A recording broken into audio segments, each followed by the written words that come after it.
Verse 14. That night all the people of the community raised their voices and wept aloud. All the Israelites grumbled against Moses and Aaron, and the whole assembly said to them, "If only we had died in Egypt, or in this desert! Why is the Lord bringing us to this land, only to let us fall by the sword? Our wives and children will be taken as plunder. Wouldn't it be better for us to go back to Egypt?" And they said to each other, "We should choose a leader and go back to Egypt."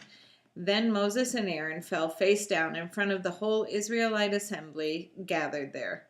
Joshua, son of Nun, and Caleb, son of Jephunneh, who were among those who had explored the land, tore their clothes and said to the entire Israelite assembly, "The land we passed through and explored is exceedingly good. If the Lord is pleased with us, he will lead us into that land, a land flowing with milk and honey, and will give it to us. Only do not rebel against the Lord, and do not be afraid of the people of the land, because we will swallow them up. Their protection is gone, but the Lord is with us.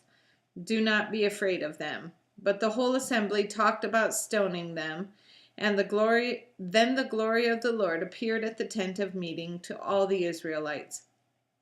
The Lord said to Moses, "How long will these people treat me with contempt?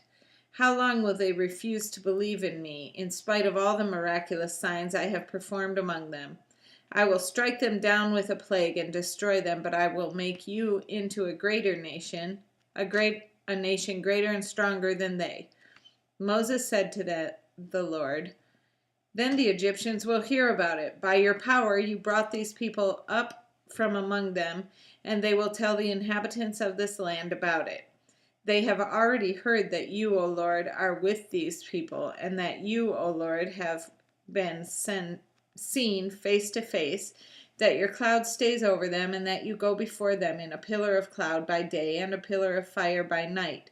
If you put these people to death all at one time, the nations who have heard this report about you will say, 'The Lord was not able to bring these people into the land he promised them on oath, so he slaughtered them in the desert.' Now may the Lord's strength be displayed just as you have declared. The Lord is slow to anger, abounding in love, and forgiving sin and rebellion, yet he does not leave the guilty unpunished.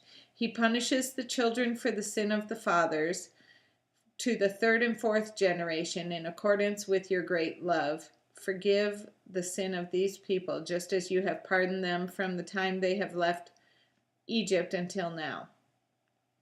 The Lord replied, "I have forgiven them as you asked. Nevertheless, as surely as I live, and as surely as the glory of the Lord fills the whole earth, not one of the men who saw my glory in the miraculous signs I performed in Egypt and in the desert, but who disobeyed me and tested me 10 times, not one of them will ever see the land I promised on oath to their forefathers.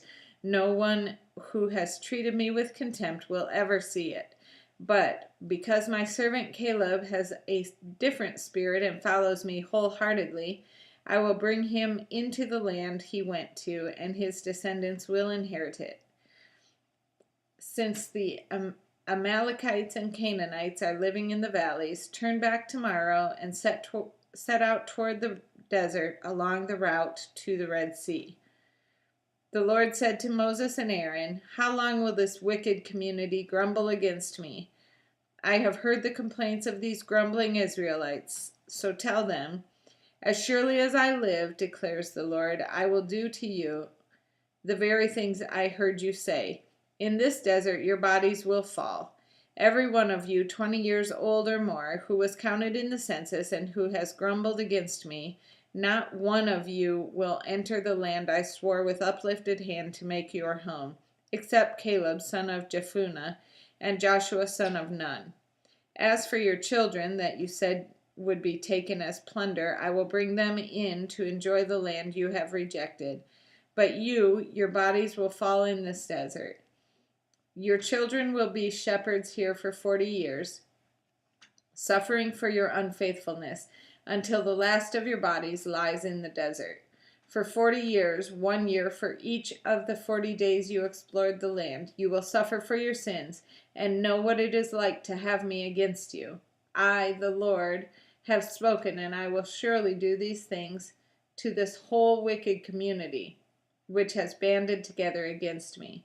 They will meet their end in this desert. Here they will die." So the men Moses had sent to explore the land, who returned and made the whole community grumble against him by spreading a bad report about it. These men, responsible for spreading the bad report about the land, were struck down and died of a plague before the Lord. Of the men who went to explore the land, only Joshua son of Nun and Caleb son of Jephunneh survived. When Moses reported this to all the Israelites, they mourned bitterly. Early the next morning they went up toward the high hill country. "We have sinned," they said. "We will go up to the place the Lord promised." But Moses said, "Why are you disobeying the Lord's command? This will not succeed. Do not go up, because the Lord is not with you. You will be defeated by your enemies, for the Amalekites and Canaanites will face you there. Because you have turned away from the Lord, he will not be with you, and you will fall by the sword." Nevertheless, in their presumption, they went up toward the high hill country, though neither Moses nor the ark of the Lord's covenant moved from the camp. Then the Amalekites and Canaanites who lived in that hill country came down and attacked them and beat them down all the way to Hormah.